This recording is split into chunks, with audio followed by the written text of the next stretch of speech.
इससे पहले मैंने एक शॉर्ट वीडियो अपलोड की जिसमें मैंने सिर्फ और सिर्फ यहाँ पे जो परफॉर्मेंस अप्रेजल है उसके मेथड्स को बताया था कि हमारे 2 मेथड है और उसके अंडर में हमारे कौन कौन से 4 मेथड आते हैं, वो सिर्फ इतना बताया था। बट आज की वीडियो में मैं एक्सप्लेन करूँगी one by one in points को। ठीक है। सो the methods of performance appraisal is to be divided into two parts. First is traditional method. So the first part of the traditional method is ranking method. तो ranking method में क्या होता है कि employees are ranked from best to worst based on their performance. ठीक है। अब best कैसे है, वर्स्ट कैसे है, तो अगर किसी एक एम्प्लॉय की मतलब बहुत सिंपल और इजी होता है ये यूज़ करना। जैसे कि एम्प्लॉय है, उसकी रैंक अगर फर्स्ट आई है तो बेस्ट परफॉर्मर है।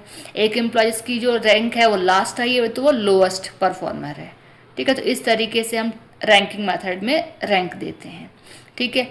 अब नेक्स्ट है हमारा चेकलिस्ट मेथड। अब चेकलिस्ट मेथड में क्या है, अ लिस्ट ऑफ स्टेटमेंट बोल सकते हैं, क्वेश्चंस बोल सकते हैं, वो प्रिपेयर की जाती है एम्प्लॉय के बिहेवियर के बेसिस पे।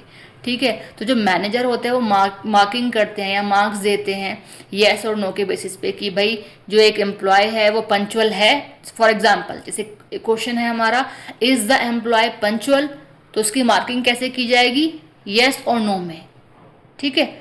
तो आपसे कभी किसी ने कोई फीडबैक भरवाया होगा या ऑप्शनल क्वेश्चन होंगे, तो क्वेश्चन के बाद क्या होता है, येस और नो वाला टिक लगाना होता है आपको। एक तरीके से वो हमारा ये है कि चेकलिस्ट मेथड, एक तरीके से with the help of checklist आप कहीं ना कहीं चीज़ों को जज कर पा रहे हैं। ठीक है। एग्जाम्पल मैंने आपको बता दिया, ये बहुत ईजी है इवेल्युएट करने में। क्लियर है।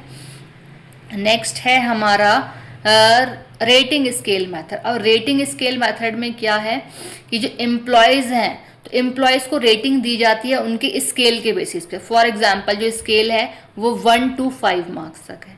ठीक है। तो इस तरीके से उनको स्केलिंग दी जाती है। जैसे फैक्टर्स हो गए हमारे, जैसे क्वालिटी ऑफ वर्क क्या है उसका, टीम वर्क क्या है, तो ये सारे जो, या पंचुअलिटी उसकी कितनी है वर्किंग को लेकर, तो ये सारी जो चीज़ें हैं वो रेटिंग के बेसिस पे दी जाएगी। तो फर्स्ट टू हमने 5 रेटिंग रखी है, तो अगर पंचुअलिटी की बात करेंगे तो पंचुअलिटी उसकी 3 नंबर तक है, 4 तक है, या 5 रेटिंग देनी है, तो एक तरीके से रेटिंग देंगे हम उन्हें। ठीक है। तो क्वालिटी ऑफ वर्क की रेटिंग हो गई, टीम वर्क की हो गई, पंचुअलिटी की हो गई, तो इस तरीके से उनकी परफॉर्मेंस को लेकर के रेटिंग की जाएगी। ठीक है। जैसे हम स्टार रेटिंग देते हैं ना 1 2 3 4 5, ऐसे ही रेटिंग दी जाती है एम्प्लॉयज़ को उनकी परफॉर्मेंस को जज करने के लिए। ठीक है।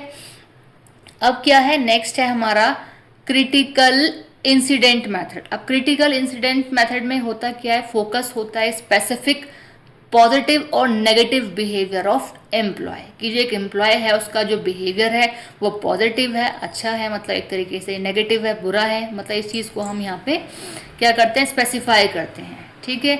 जो कंपनी का मैनेजर हो गया, डिपार्टमेंट का मैनेजर हो गया, एक तरीके से जो भी हेड है जो कहीं ना कहीं अप्रेज कर रहा है एम्प्लॉयज़ की परफॉर्मेंस को, उसकी बात हम कर रहे हैं, तो वो एक तरीके से क्या करेगा, रिकॉर्ड को मेंटेन करके रखेगा।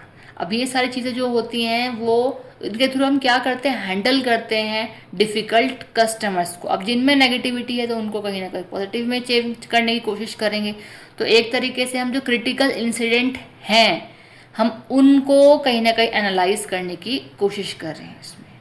ठीक है। एक तरीके डिटेल्ड बिहेवियर हो गई किसी भी एम्प्लॉय की अगर हम बात करें, ये काफ़ी टाइम कंज्यूमिंग हो जाता है, क्योंकि किसी भी इंसान को जज करना पॉजिटिव टू नेगेटिव और नेगेटिव टू पॉजिटिव ये काफ़ी टिपिकल होता है और टाइम कंज्यूमिंग टास्क है एक तरीके से। ठीक है। तो ये हमारा हो गया क्रिटिकल इंसिडेंट मेथड। नाम से समझ में आ रहा है कि काफ़ी क्रिटिकल है ये। ठीक है।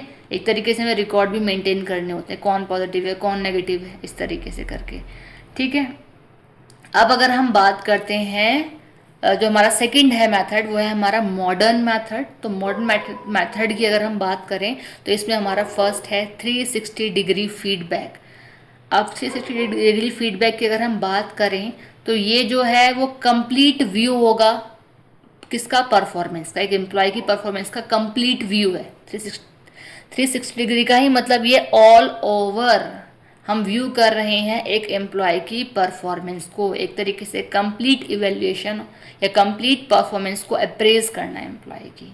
ठीक है। ये क्या एक तरीके से फीडबैक है जो कि कलेक्ट किया जाता है मल्टीपल सोर्सेज के थ्रू, जैसे कंपनी का बॉस हो गया, कंपनी के पीयर पर्सन्स हो गए, सबऑर्डिनेट्स हो गए।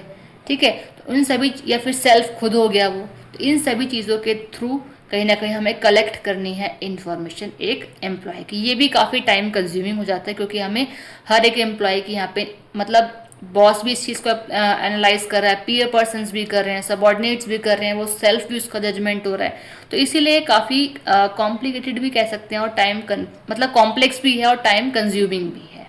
ठीक है, और यही मैक्सिमम यूज़ होता है कंपनीज में, ये और एमबीओ। ठीक है, next point is assessment centres. Assessment centres important नहीं है, साइकोलॉजिकल भी इंपॉर्टेंट नहीं है। अब हम बात करते हैं डायरेक्ट एमबीओ की, जो कि मैंने बताया था ये इंपॉर्टेंट है। अब एमबीओ बोल दो या फिर मैनेजमेंट बाय ऑब्जेक्टिव बोल दो, बोथ आर सेम थिंग। इसमें क्या होता है, जो मैनेजर्स होते हैं और एम्प्लॉयज़ जो होते हैं वो सेट करते हैं गोल्स को टुगेदर, मतलब एक साथ। ठीक है, परफॉर्मेंस को यहाँ मेज़र किया जाता है गोल अचीवमेंट के बेसिस पे, कि हमारी कंपनी का गोल क्या है, कैसे उसको अचीव करना है, उसके बेसिस पे परफॉर्मेंस को एम्प्लॉयज़ की मेज़र किया जाता है। एग्जाम्पल इसका अगर हम लें तो इसका एग्जाम्पल है टारगेट बेस्ड परफॉर्मेंस। टारगेट पर जो बेस्ड होती है एम्प्लॉयज़ की परफॉर्मेंस, मतलब हमने सारे एम्प्लॉयज़ को टारगेट दे दिया, अब टारगेट किसने कितना अचीव किया, किसने कितना अचीव किया, तो उनके टारगेट के जो ऊपर बेस्ड होगा वही उसकी परफॉर्मेंस है। वो एक तरीके से पार्ट ऑफ एमबीओ है।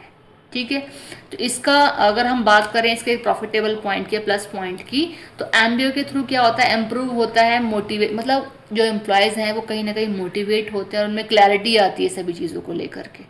ठीक है, तो ये हमारा क्या रहा, ये है हमारा एमबीओ। चलो अब अगर हम बात कर भी लेते हैं, असेसमेंट की भी बात कर ही लेते हैं, खैर इंपॉर्टेंट तो हमारे ये और यही है 360 और एमबीओ। अब हम बात कर लेते हैं असेसमेंट सेंटर्स की। तो असेसमेंट सेंटर्स में क्या होता है कि एक एम्प्लॉय जो है वो इवेल्युएट किया जाता है थ्रू एक्टिविटीज़, कि जो वो एक्टिविटीज़ कर रहा है उसके थ्रू जो है उसको एनालाइज या फिर इवेल्युएट किया जाएगा। एग्जाम्पल देते हैं, जैसे कंपनी में जीडी हो रहा है, मतलब ग्रुप डिस्कशन अगर हो रहा है, उसके थ्रू हम उसको एनालाइज कर रहे हैं, इवेल्युएट कर रहे हैं। रोल प्ले जो हो रहा है, मतलब उसके थ्रू उसको हम इवेल्युएट कर रहे हैं। केस स्टडीज़ जो हो रही हैं उसके थ्रू हम उसको इवेल्युएट कर रहे हैं। तो ये बहुत एक्यूरेट होता है और प्रैक्टिकल होता है असेसमेंट सेंटर जो है। ठीक है, अब हम बात करते हैं साइकोलॉजिकल अप्रेजल की। तो साइकोलॉजिकल मैंने कहा था कि ये साइकोलॉजी पर बेस्ड होता है, ये कंडक्ट होता है साइकोलॉजिस्ट पर। जो साइकोलॉजिस्ट होते हैं वही इसको कंडक्ट करते हैं, इस टेस्ट को या फिर इंटरव्यू को बोल देते हैं कि 1 बाय 1 एम्प्लॉयज़ का इंटरव्यू होता है साइकोलॉजिस्ट के थ्रू। ठीक है, तो इस तरीके से हम उनकी साइकोलॉजी को अप्रेज कर रहे होते हैं। ये कहीं ना कहीं जो हमारा साइकोलॉजिकल अप्रेजल है उसी की हम बात कर रहे हैं। तो ये फोकस करता है एक एम्प्लॉय की मेंटल एबिलिटीज़ पर, उसकी पर्सनैलिटी पर, उसकी पोटेंशियल पर। तो कहीं ना कहीं ये हेल्प करता है प्रेडिक्ट करने में कि उसकी फ्यूचर परफॉर्मेंस एम्प्लॉय की क्या होगी। ठीक है, तो इसीलिए मैं सोच रही थी कि ना बताऊँ, लेकिन फिर भी चलो मैंने यहाँ पे एक्सप्लेन कर दिए। तो ये हमारा ऑल ओवर हो गए methods of performance appraisal. I think आपको क्लियर भी हो गए होंगे, बहुत ईजीली मैंने आपको समझाने की कोशिश की है। तो अगर आपको ये वीडियो अच्छी लगी हो तो प्लीज़ हो सके तो आप लाइक करें, और अगर जिन्होंने चैनल सब्सक्राइब नहीं किया हो तो वो चैनल को सब्सक्राइब करें और शेयर भी करें अपने फ्रेंड्स के साथ, अपने कलीग्स के साथ, मतलब जो आपके साथ फ्रेंड्स वगैरह हैं जो भी पढ़ाई कर रहे हैं, जिनके एग्ज़ाम्स वगैरह हैं, उन सभी के साथ शेयर करें, जिससे उन लोगों की भी हेल्प हो सके।